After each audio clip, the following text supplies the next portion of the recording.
आज की रात को अगर चांद रात कहा जाए तो कोई गलत बात नहीं होगी।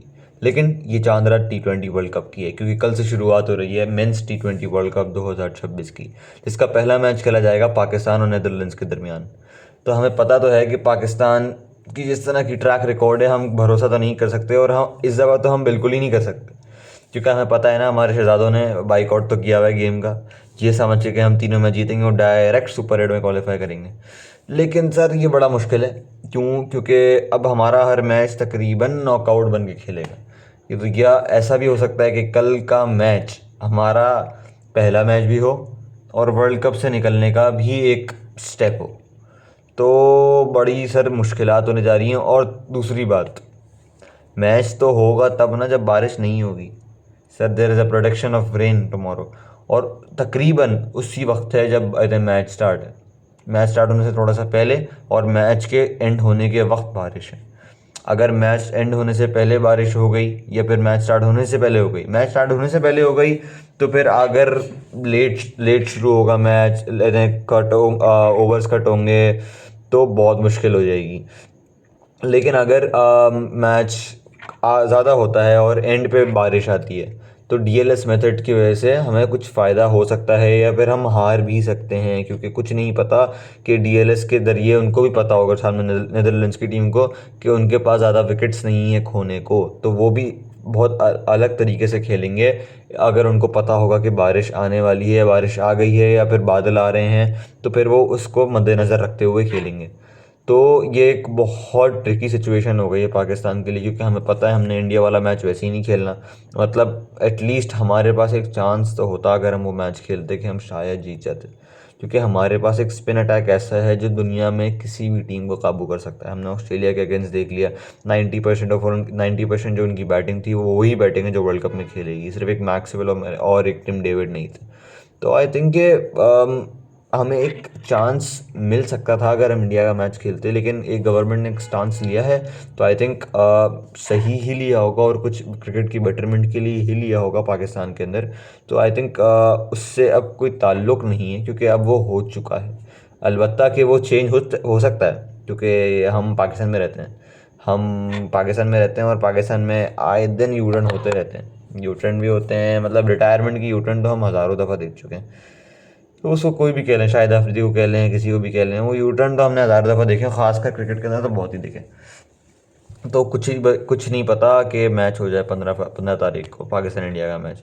और अभी आपने जैसे कि देखा भी होगा कि श्रीलंकन बोर्ड ने पीसीबी को लेटर भी लिखा है कि हमारे बहुत लॉसेस हो रहे हैं, क्योंकि आपको जैसे पता होगा कि खबर आने के बाद लोग अपने रिफंड्स करा रहे होंगे, अपनी होटल की बुकिंग्स जो होंगे वो कैंसिल करा रहे होंगे, फ़्लाइट टिकट्स अगर एज नॉन रिफंडेबल होंगे तो चलो वो बच जाएंगे, लेकिन टिकट्स जो आपके जो मैच टिकट्स होंगे वो भी रिफ़ंड कराएंगे। तो पैसे बहुत लूज़ कर रहा होगा श्रीलंका, जो कि एक रात में उसने लाखों करोड़ डॉलर जैसे कमा लेने थे, अब वो मिस करेगा श्रीलंका। तो लेकिन पीसीबी ने आई थिंक एक स्टांस लिया है कि हमारी गवर्नमेंट का डिसीजन है and we can't do much about it. तो अब we hope for the best, लेकिन श्रीलंका वही टीम है जिसने पाकिस्तान का साथ दिया था जब पाकिस्तान के अंदर बॉम्ब ब्लास्ट हुआ था इस्लामाबाद के अंदर, and they were the ones जिन्होंने अपने अपने प्लेयर्स को बोला था कि वो यहाँ पे रुकेंगे और खेलेंगे। तो पाकिस्तान, मतलब उन जो कुछ क्रिकेट बोर्ड जो पाकिस्तान के साथ हैं, हम उन्हीं के साथ ऐसा करेंगे तो फिर हमारे एलाइज कम होते रहेंगे, क्योंकि अब इंडिया के साथ, जिसके इंडिया के पास हालांकि इतना पैसा है, तभी उनके पास बहुत सारे क्रिकेट बोर्ड्स का फेवर भी है। तो हमारे पास इतना पैसा नहीं है, मतलब है, लेकिन इंडिया से अगर मुकाबला करेंगे तो एक समंदर में बूंद के मुकाबले का ही है अब हमारा पैसा। तो अगर हम इस तरह करेंगे तो हमारे एलाइज भी कम होते रहेंगे और एनिमीज़ ही बढ़ेंगे, और कुछ नहीं होगा, क्योंकि हमारी अगेंस्ट फिर वोटिंग होगी काफ़ी जगह पे। हम जिनसे एक्सपेक्ट करेंगे कि वो हमारे फेवर में करेंगे, वो भी हमारे अगेंस्ट में चले जाएंगे। तो आई थिंक ये बहुत ट्रिकी सिचुएशन है पाकिस्तान के लिए इस वर्ल्ड कप के अंदर, और हर मैच नॉकआउट है, आई नो। और मुझे इस बात का यकीन है कि अगर हमने एक टारगेट 140 150 का भी दे दिया, मतलब एक बैड डे होना चाहिए पाकिस्तान का अगर वो 140 150 पे आउट हो जाएंगे तो। लेकिन हमारी जो बॉलिंग है, आई थिंक कि वो दुनिया में किसी भी टीम को पकड़ सकती है। मतलब इंडिया इज एक्सेप्शन, मतलब ज़रूरी नहीं है उनको पकड़ ले, क्योंकि उनकी बैटिंग बहुत ही आउटस्टैंडिंग है। बट अगर बाकी टीमों को देखें तो मतलब पाकिस्तान का स्पिन अटैक किसी को भी पकड़ता है, किसी को भी, बीट ऑस्ट्रेलिया, बीट न्यूजीलैंड, कोई भी आ जाए सर, वो आटे में से नमक की तरह निकालेंगे हम उनको। मतलब यही मतलब पाकिस्तान का स्पिन अटैक, मतलब you have all the spin wizards, मतलब हर तरह की आपके पास टाइप है स्पिन की। आप लेफ्ट आर्म स्पिन नवाज की देख लो, लेग स्पिन शादाब की देख लो, मिस्ट्री स्पिन उस्मान तारिक और अबरार की देख लो। Saim is also mystery spinner. उसके बाद कैरम है, उसके बाद ऑफ स्पिनर है, उसके बाद सीम डिलीवरीज भी करता है वो। तो आई थिंक ये कंप्लीट आपके पास टीम है, कंप्लीट आपके पास स्पिन अटैक है, कंप्लीट आपका पूरा बॉलिंग अटैक है। अगर आपको थोड़ी मुश्किल आने वाली है तो वो बैटिंग के अंदर, वो भी फोर्थ पोजीशन पे आएगी, जो कि हमारे बाबर आजम साहब के पास है। और अलबत्ता और इंशाल्लाह वो नहीं खेलेंगे कल। मतलब best wishes to everyone who play, but मैं चाहता हूँ कि बाबर आजम नहीं खेले, फ़खर जमान भी नहीं खेलें और बाबर आजम भी नहीं खेलें। फरहान ओपनिंग पे आए। और मेरी आई थिंक मैं आपको अपनी प्लेइंग 11 ही बता दूँ तो I think playing 11 should be same, but I think one player should be out and the playing 11 should be like Farhan and Saim as openers, Agha ji as one down. जिन्होंने आगा जी ने जब अपनी फॉर्म दिखाई है उनको वन डाउन से किसी का बाप भी नहीं हटा सकता। और चौथे पे आई सपोज आना चाहिए उस्मान या ख्वाजा को, और मतलब और चौथे और पाँचवें पे इन दोनों को आपस में फ्लिप कर लेना चाहिए आपस में। और छठे पे आई थिंक सिचुएशन के हिसाब से शादाब या नवाज़ को आना चाहिए। नवाज़ अगर लास्ट के कुछ 5 ओवर्स बाकी हैं तो I think Nawaz should be a better option, लेकिन आजकल ये लोग शादाब को ज़्यादा प्रेफर कर रहे हैं, आई डोंट नो वाई। लेकिन क्योंकि Shadab is not a power hitter like Nawaz. Nawaz की जितनी अच्छी बैट स्विंग है आई थिंक पाकिस्तान में अगर इस नवाज़ से ज़्यादा अच्छे छक्के कोई नहीं मार सकते। मेरा इसमें नो डिबेट है, मतलब कोई नहीं मार सकता नवाज़ से ज़्यादा छक्के। अगर वो लास्ट के 4 से 5 ओवर्स हैं और नवाज़ को आप फ्रीडम दे दो कि सिर्फ छक्के मारने तुमने, तो आई थिंक कोई उसको बीट नहीं कर सकता, बीट साइम बीट शादाब कोई नहीं। और शायद आई थिंक कि बाबर आजम बीट कर देगा उसको, 200 मीटर का छक्का मार के बाबर आजम बीट कर देगा बस, और कोई बीट नहीं कर सकता। आगा जी कोई नहीं, आगा जी तो किसी खाते में भी नहीं आते, बाबर आजम बीट करेगा छक्का मारने में। हाँ तो ये जोक साइड। लेकिन अगर हम उसके बाद देखें तो हमारे पास बॉलिंग ऑप्शन आ जाती हैं, या तो हम नवाज़ और शादाब के बाद फ़हीम को ले लें, जो कि हो भी सकता है क्योंकि हमने लास्ट मैच में देखा कि हमने फ़हीम को खेलते हुए देखा। और उसके अलावा हम जा सकते हैं कि हम सलमान मिर्ज़ा या नसीम शाह के जाएंगे। ये तो सलमान मिर्ज़ा होंगे तो नसीम शाह होंगे, उसके बाद शाहीन आफरीदी होंगे, उस्मान तारिक और फिर अबरार होंगे। आई सपोज़ कि ये प्लेइंग 11 दुनिया की किसी टीम को भी खा जाएगी। मेरा नहीं ख्याल कि कोई भी दुनिया की ऐसी टीम होगी जो पाकिस्तान का स्पिन अटैक इन श्रीलंका खेल पाएगी। और मेरी तो ये प्रेडिक्शन है कि हम अगर टारगेट देते हैं कोई सा भी, तो 100 एंड 120 से पहले पहले हर टीम आउट होगी। मतलब इंडिया इज एक्सेप्शन, क्योंकि हम तो वैसे भी नहीं खेल रहे, अगर होता भी तो वो एक्सेप्शन ही होता है, क्योंकि उनकी जिस तरह की बैटिंग है उनको 120 पे आउट करना ही ख्वाब ही है। लोगों का भी ख्वाब है, हमारा भी ख्वाब है, और once in a blue moon शायद हो भी जाए वो, लेकिन मोस्ट ऑफ द टाइम वो आपको मारेंगे ही मारेंगे। और वो उनका जो वर्स्ट डे भी होगा ना, वो भी 130 140 150 वाला ही होगा, वर्स्ट डे की बात कर रहा हूँ मैं।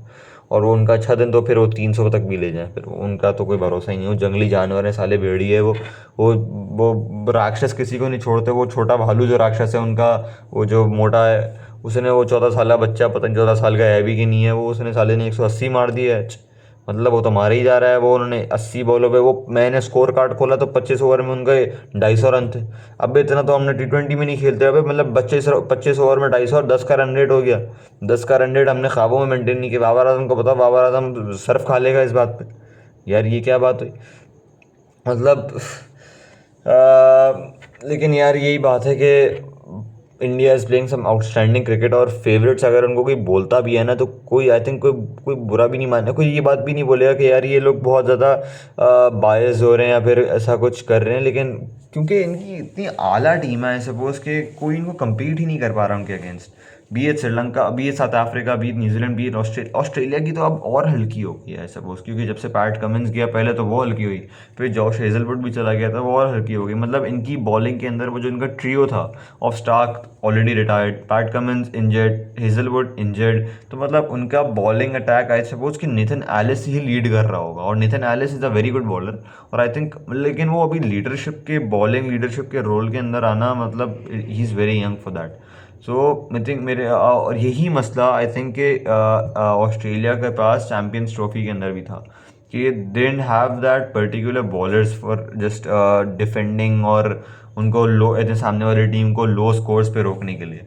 तो आई थिंक यही प्रॉब्लम ऑस्ट्रेलिया इन्हीं पे यहाँ पे यही फेस करेगी, अगर चे तो उनके बॉलर्स ने क्लिक ना किया तो, क्योंकि बैटिंग उनका बहुत तगड़ी है। Mitchell Marsh, Travis head and नीचे टिम डेविड वगैरह, दे आर जस्ट आउटस्टैंडिंग। मतलब उनके मुकाबले में भी कोई नहीं होगा। मतलब India India south Africa, Australia, इनकी बैटिंग अगर आप देखो तो टक्कर है थोड़ी सी, लेकिन इंडिया फिर भी काफ़ी ऊपर है।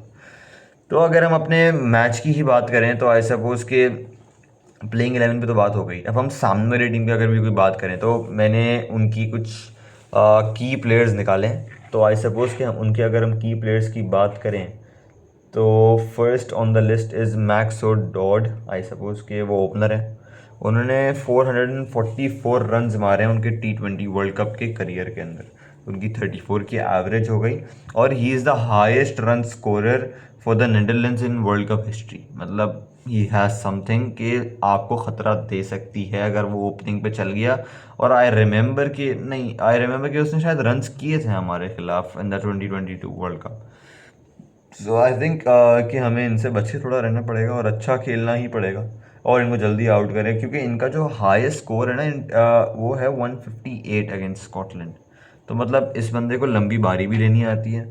मतलब ही स्कोर्स रन्स और he scores at consistent rate. मतलब 34 की एवरेज होना in T20 game, it's not easy. मतलब one of the best batters have 45 और 40 की एवरेज होती है। मतलब he is a very good batsman then, अगर आप उससे कंपेयर करो तो। सेकंड पे आता है हमारा माइकल लेविट। इनका नाम इतने मुश्किल क्यों है भाई? इनके हैं 278 रन इन 7 मैचेस, इनकी अगर हम रिसेंट फॉर्म की बात करें तो। और 39 का average with strike rate of 140, almost 143 अगर आप राउंड ऑफ करो तो। 142.56 है टू बी एग्जैक्ट, लेकिन इनका 143 का भी हम बोलेंगे। तो आई थिंक ये भी एक, अगर इनकी हम रीसेंट फॉर्म के हिसाब से देखें तो he is on a verge, he is in a verge of very good form. तो मेरे ख्याल से ये भी काफ़ी अच्छा साबित हो सकता है, क्योंकि एवरेज देखो आप, एक 40 की एवरेज, 143 का स्ट्राइक रेट, 142 का स्ट्राइक रेट। तो मतलब ही हैज़ एवरीथिंग। मतलब टॉप ऑर्डर बैटर हैं ये भी। मतलब ये अगर आपको नीदरलैंड्स को आराम से हराना है तो आपको इनके टॉप ऑर्डर से आपको निपटना जल्दी पड़ेगा। और आई थिंक ये नसीम शाह और अगर सलमान मिर्ज़ा या शाहीन अफरीदी जो भी खेलते हैं, ये उनका काम है जल्दी से विकेट्स दिलाना। और ये आई थिंक अगर मतलब ये पावर प्ले का, अगर ये जल्दी ज़्यादा टिक गए तो आई थिंक ये पावर प्ले का ज़्यादा अच्छा इस्तेमाल भी कर पाएंगे। अगर हम तीसरे नंबर पे देखें तो I think it's Kyle Klein, pace bowler. तो उन्होंने 12 विकेट्स ली in the last 8 matches. Good, because मतलब अगर हम इसको वनडे गेम से कंपेयर करेंगे तो आपको थोड़ा सा कम लगेगी, बट इट्स T20 गेम, जहाँ पे आई थिंक इकोनॉमी मैटर करती है। और इनका स्ट्राइक रेट भी बहुत अच्छा है, 12.58। सो आई थिंक मतलब ये मतलब आफ्टर एवरी 12.58, मतलब बॉल्स तो नहीं होती 12.58, बट आफ्टर एवरी 13 डिलीवरीज ही टेक्स अ विकेट। मतलब और ये न्यू बॉल से भी ऑपरेट करेंगे तो आपके ओपनर्स भी इन्हीं से टेस्ट होंगे। साइम हो गया, फरहान होगा और आगा जी होगा। तो they will be all be tested ना। तो अगर हम चौथे की बात करें तो रुइल ऑफ वेंडेर मरवी, बहुत मुश्किल मुश्किल नाम है भाई इनके। ये वेटरन स्पिनर हैं और इनके भी 9 विकेट्स हैं इन 6 मैचेस। और इनकी जो इम्प्रेसिव अगर हम बात करें तो इट्स इज इकोनॉमी बड़ी यार, 6.81 की इकोनॉमी है, तो आउटस्टैंडिंग है। मतलब ये अमूमन अच्छे बड़े गेमों के अंदर ही परफॉर्म करते हैं फॉर द नेदरलैंड्स।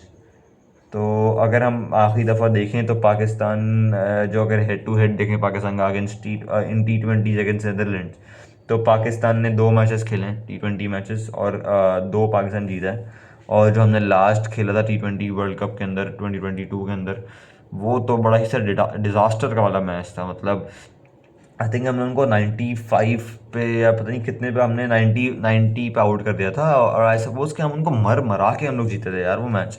मतलब हमारे जो बेहतरीन ओपनर थे, एक तो ब्रेडमैन, रिजू साइमंड्स, यस, और सामने वाले किंग बाबर आजम, यस, इन दोनों ने जो जाके ओपनिंग स्टैंड किया था बेहतरीन। मेरे ख्याल रहते हैं। और उसी वर्ल्ड कप में हमारी जो बेड़ा गर्क किया था इन लोगों ने, कैसे भूल सकता है कोई आदमी। अच्छा जी, तो फिर ये हैं हमारे कुछ स्कोर कार्ड और कुछ की प्लेयर्स हैं जो नीदरलैंड्स की तरफ से खेलेंगे कल। और आई सपोज के पाकिस्तान को थोड़ी सी नज़र रखनी चाहिए, मतलब क्योंकि यार आपका एक तो हर मैच नॉकआउट है। और हमें हर मैच को एज अ नॉकआउट ही ट्रीट करना पड़ेगा। तो हर मैच में मतलब एक नॉकआउट वाला ही प्रेशर भी होगा। तो मतलब काफ़ी मुश्किल है पाकिस्तान के लिए। मतलब if it was India game अगर होता तो पाकिस्तान थोड़ा रिलैक्स भी होता, लेकिन इंडिया गेम भी नहीं है। थोड़ा अगर बारिश हो गई, कुछ आगे पीछे कुछ स्लिप हो गया ना मामला, ये तो ख़तरनाक हो जाएगा और वर्ल्ड कप से बाहर निकलने की नौबत आ जाएगी। और चैंपियंस ट्रॉफी में आप एक दिन में निकल गए थे, 2-4 दिन में ही निकल गए थे, यहाँ पे आप 1-2 दिन के अंदर निकल जाओगे। तो सर ये बड़ी ख़तरनाक सिचुएशन है। अगर मुझे लग रहा है कि हम जैसे ही एक आध मैच हारेंगे ना, फ़ौरन एक आएगा ट्वीट पीसीबी की तरफ से कि हमने ले लिया है डिसीजन रिवर्स और अब हम खेलेंगे मैच इंडिया वाला। आई होप सो ऐसा अभी हो जाए पहले, क्योंकि यार इंडिया पाकिस्तान का मैच देखने में हर किसी को ही मज़ा आता है और आई थिंक ये बहुत ही क्राउड पुलिंग मैच होता है। मतलब एक तो रेवेन्यू बड़ा जनरेट करता है एंड अपार्ट फ्रॉम दैट एक फ़ैन बेस भी है देखने वाली। आप इंडियन गोदी मीडिया जो भी बोलता रहे कि फ़ैन बेस नहीं है, कोई नहीं देखता, लेकिन फिर भी वो सबसे ज़्यादा पैसा कमा के देता है। आई डोंट नो वाई, लेकिन उनकी अजीब फजूल तरीके की लॉजिक्स है। तो लेट्स एंड द वीडियो। और आई थिंक कि हम कल ही मिलेंगे प्रीव्यू से। आई थिंक सॉरी, प्रीव्यू बोल रहा हूँ, पोस्ट मैच रिव्यू से।